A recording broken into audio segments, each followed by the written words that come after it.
So the harp is just such a beautiful instrument. And it just has, it's one of the oldest instruments. It dates back in so many different cultures. Historically, it's in the Bible with King David playing, it's in the Egyptian pyramids, and even African tribes. Started with the bow and arrow and one string going bloop, and then let's add some more. Let's add some more strings to that. And in every single culture, it has developed differently and in very extraordinary ways. That was harpist Eilidh McRae. Hello and welcome to episode 96 of the Irish Baseball Podcast. I'm your host, Rick Becker. Eilidh will be my guest on the show today for the second time. You can hear the first part of our conversation about the harp in episode 92, which aired on July 15th of 2024. Let's get today's conversation started with Eilidh McRae. Thanks for being here. Thank you for having me. How difficult is it to pick up the harp? If you are used to playing other instruments, obviously every instrument has a different level of difficulty until you find the one that really works for you. And then I think it flows more freely. Practice becomes fun and not just practice. But if you're doing it in school, if you're doing it to try to learn it, like, you have to get past that first initial difficult stage before I think you really start to want to practice it. So how hard is it to get to that point for most people? I think that you hit the nail on the head when you said, learning has to be fun. So even with my very young students, it might just be find the red strings. I'm not going to put the pressure on, play it with the perfect technique. Find me the black strings. Can you find a low sound? Can you find a high sound? And then we do a little bit of kind of improvisation and storytelling, and use happy sounds or spooky sounds. So trying to incorporate little bits of technique, understanding the fundamental elements of music and making it fun and creative is so important for young students. During COVID, when I had to switch a lot of my lessons online, and I actually retrained as a music educator for elementary and early childhood, it changed my perspective of how I view my own instrument. So using singing with the harp, again, this would have been a very old tradition that people naturally did. I don't have a great voice, but I found myself singing with my instrument. And even if the student just played the red string, C, while we sung Rain, Rain, Go Away, which is the foundation of singing, so me, so me, while playing the red string over and over again, it gave students that feeling of being capable. Oh my goodness, I'm singing, I'm playing, both at the same time. So in young students, confidence and fun is so important. And then you just take baby steps, and everybody with every process of learning will plateau and feel a little bit bored. And then my job as a motivating teacher is to try and figure out, okay, what do we do next to keep them excited? Or how do I transition? Oh, are you interested in jazz? Let's learn how to play the blues, and then basically, I think as the instrument gets more difficult, you will face more challenges. But rather than feeling frustrated, try and pinpoint what one small thing can I achieve during my practice to make it more effective. So very deliberate practice where you notice a difference by the end of 5 minutes, 10 minutes. So you're not just playing through the motions, which is so easy to do. Do that dedicated, deliberate practice, and then, throw it out the window and have some fun doing something else. Plug your harp into a looper pedal, just experiment and have fun. Um, in terms of comparing the harp to other instruments, I would say it's a very, very logical instrument. Um, it has red strings, which are C, and black strings, which are F. And then it presents itself the same way as the white notes of the piano. So each string is C, D, E, F, G, A, B, and then you're back at a red string again for C. So the way it presents itself is like a piano, um, but positioned differently in front of you. Um, and then to make the black notes on the piano, the sharps and the flats, you move levers up and down to tighten the string by one semitone. Or on the big concert harp, you push a pedal up and down. So it has three positions. The top is for flat, the middle is for natural, and the bottom is for sharp. This might sound a bit complicated when you haven't got a visual, but each string can have three different sounds. But it's very tangible. You know, I play at a concert and a kid says, "Can I?" And they just, you know, their fingers just want to touch the strings, and they can easily pick out songs, nursery rhymes that they know, or if they have any foundation of piano, they can just pick them out on the harp. I think it gets more complicated when we start talking about the harp technique, and that's where having a slightly older child, maybe 7 and 8, they can begin to have the patience to try and understand the intricacy of the technique, pluck and then relax, rather than picking the strings. So it depends on the age of the student, how successful they're going to be. But I would say the most important thing with being successful long term on the harp is to have the patience to be able to learn the technique, because the technique is quite intricate. And I think for a lot of our listeners who are interested in the harp, it is more, like I said earlier, as a cultural preservation and trying to pass something that was so historical and important for us to the next generation. But for these kids, that's probably not it. It's probably just learning an instrument that they haven't experienced in the past. So, do you find that a lot of your students are kids who are being sort of nudged this way by their parents who want to preserve the culture and their kids just want to learn how to play some music? Or do you think that kids do understand the importance of some of these instruments that aren't just the guitar and the bass and the piano? It's an interesting question, because my own experience was my parents chose it because it was a traditional instrument in Scotland, and I would sing Gaelic songs with the harp and compete at the national mod, and I went to Ireland to the Pan Celtic Festival, and so my own experience was, because my parents wanted me to experience traditional music, and this instrument was a rare craft. I think here in the US, my experience over the past 18 months of living here is that when parents are choosing it for their child, they're not so interested perhaps in the tradition of it, but see it as, oh, that's a rare skill that might get my kid a little pathway into college. And I have never looked at my own instrument that way. And otherwise I would have had my 3 kids play it. But it's certainly a different angle. However, I am trying to coordinate a little bit with some of the Irish dance schools around my area and say, would any of your families be interested in learning the harp, or offer to play at their, gala dance dinner, to give the Celtic harp in particular, a little bit more exposure to those families who might be interested more in the traditional roots.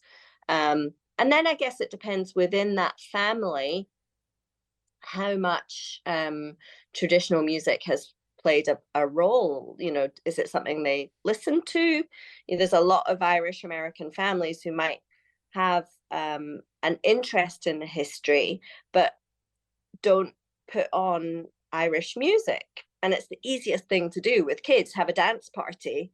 My kids love it. We just put on some music, and even just by doing that, you're exposing them to the roots. And as soon as people hear it or watch some videos of Irish bands, they will begin to see the harp and hear the harp, and it just begins to take off. So I think it's different from family to family, but my experience so far in the US has been that it's a slightly more calculated process of walking the kids into college. But yeah, I think it is also, there are also communities that are going to Highland Games and Irish cultural centres, and who do have an invested interest in keeping the music alive. And it depends on the parents' personal experience too. Does the tradition and the history ever become a part of the teaching? Is there a point where becoming an expert at this instrument requires a certain amount of historical knowledge? Because let's face it, like, you're on this podcast and I'm asking about the history of it. So at some point, once you get a certain proficiency at this instrument, people are going to start asking you about its cultural impact.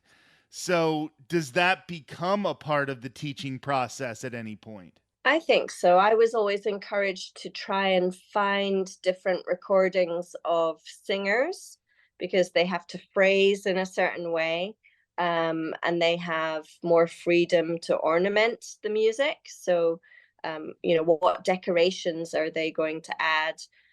So, trying to go back to the source.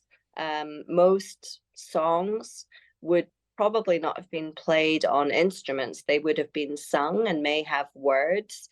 So trying to think about the phrasing, if you're going to sing it, what decoration and ornaments would be appropriate. And things like a jig or a dance tune, they're written out, tickety, tickety, tickety, tickety. But when you play them, it's more lilted. It's not the strict rhythm that is written down.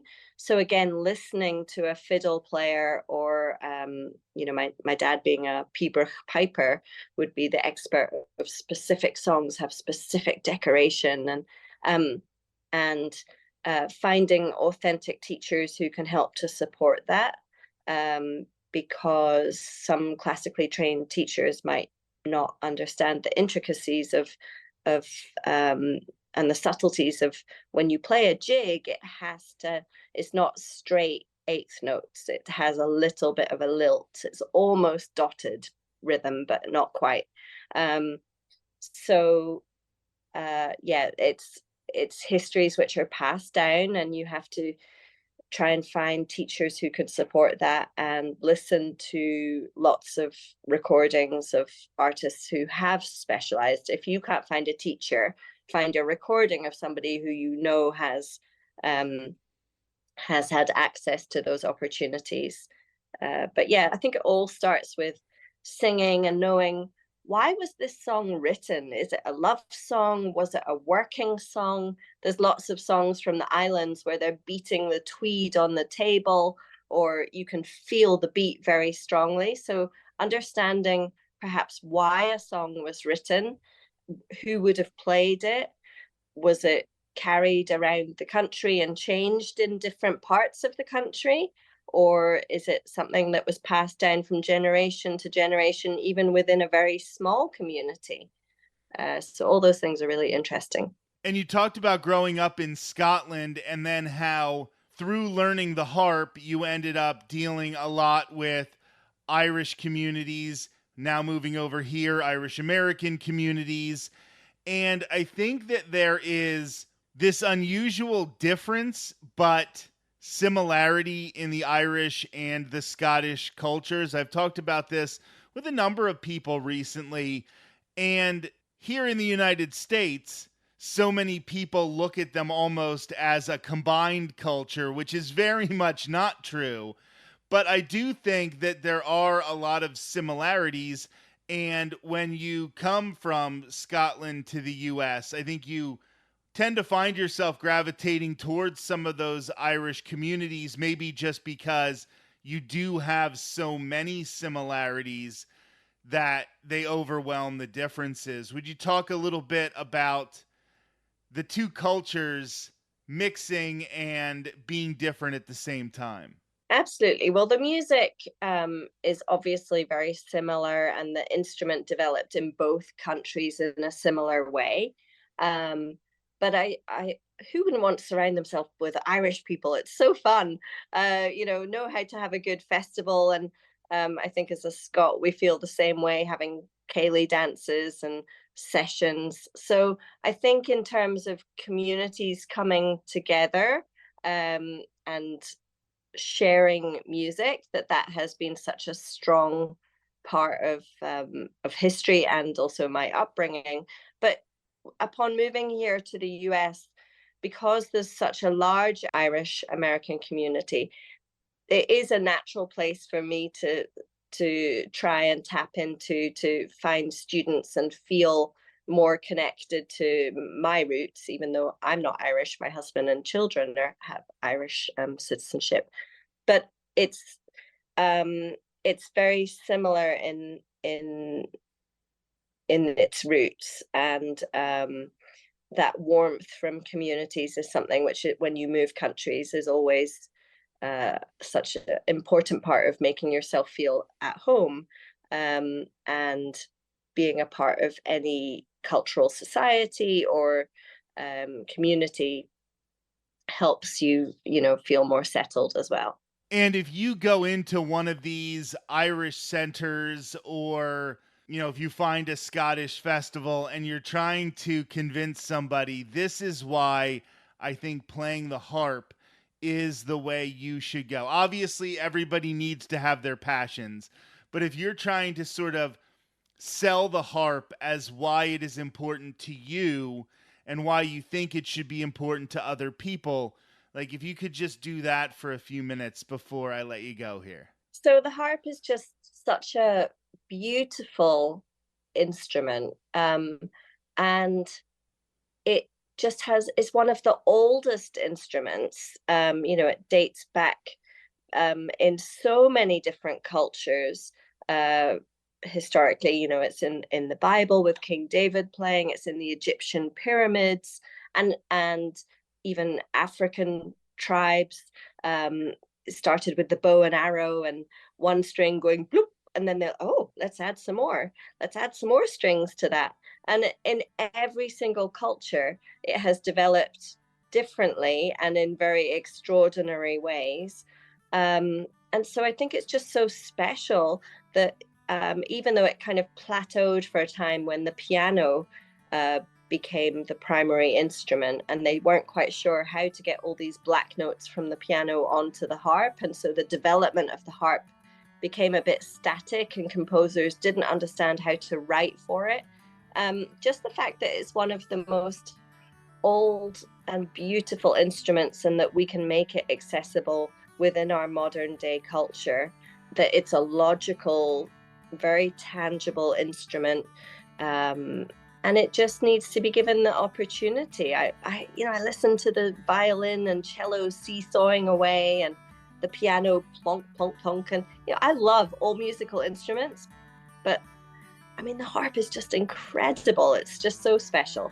And I think we need to peel off all the, people see the glitzy gold harps everywhere. We need to peel all that off and just say, look, here is the core. It has a sound when you pluck it that just rings and rings and rings. And there's no plonk, there's no twang. It's just a pure, beautiful sound that we can make accessible. And it's been such a part of our history and culture all around the world, not just within Scotland or Ireland. For so long. Let's keep that tradition alive, and try and keep passing it on to future generations, so that we continue to have good instrument makers, people that can service our instruments, and opportunities for students to learn the instrument. We can have great teachers, and then also creating opportunities for performers to share their music. More often than not now, those orchestras are trying to cut down on their numbers of players, or even West End shows, they might stick the harp part on a synthesizer, but just making sure that music education and orchestras and the arts is well supported to keep all these opportunities alive, because it's a beautiful instrument. This was another amazing conversation. Thank you so much for being here. I really appreciate it. Thank you so much for having me. That was harpist Eilidh McRae. While we certainly have our share of baseball conversations on the show, sharing Irish history, culture, and language is also very important. Hear all of our previous episodes by heading to irishbaseball.org. I'm your host, Rick Becker, and this has been episode 96 of the Irish Baseball Podcast.